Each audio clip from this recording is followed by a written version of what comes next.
আমার নিজের একটি বাড়ি নেই, দামি গাড়িও নেই, লকারে ভরি ভরি স্বর্ণ অলংকারও নেই, ব্যাংকের অ্যাকাউন্টে লক্ষ কোটি টাকাও নেই, বিয়ের এত বছর পরেও একটি সন্তান নেই। এমন অসংখ্য নেই এর মাঝেও আমি নিজেকে সম্পূর্ণরূপে পরিপূর্ণ মনে করি।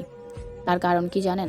আমার জীবনে কারো সাথেই কোনো প্রতিযোগিতা নেই, কাউকে পেছনে ফেলে সামনে এগিয়ে যাওয়ার তাড়াও নেই, কারো সামনে নিজেকে প্রমাণ করে দেখিয়ে দেওয়ার প্রবণতা নেই, জোর করে কোনো কিছুই আঁকড়ে ধরে রাখার প্রয়োজন বোধ নেই।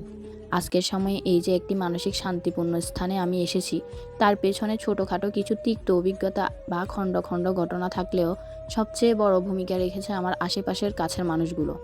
আশেপাশে সেই কাছের মানুষগুলোকে আমি বন্ধু বলি। আমার বন্ধুর তালিকা হয়তো অনেক বড় না, কিন্তু অনেক মজবুত। আমার সেই বন্ধুর তালিকায় আছে আমার বাবা, মা, স্বামী আর হাতে গোনা কয়েকজন প্রিয় মানুষ। জানেন তো, জীবনে আরামে থাকতে হয়তো অনেক কিছুই লাগে, কিন্তু সুখী হতে শুধু কিছু অনুভূতি লাগে। জীবনে আরামে থাকা আর সুখে থাকার মধ্যে কিন্তু অনেক পার্থক্য আছে। আপনি জীবনে সবচেয়ে আরামে থেকেও নিজেকে শূন্য মনে করতে পারেন, আবার মাটির ঘরে থেকেও নিজেকে পরিপূর্ণ মনে করতে পারেন। জীবনের এই পর্যায়ে এসে আমার কাছে পরিপূর্ণতা মানেই হলো আমার কাছের মানুষগুলোর সঙ্গ, নিজের প্রতি আত্মবিশ্বাস আর আল্লাহর উপর অকৃত্রিম ভরসা।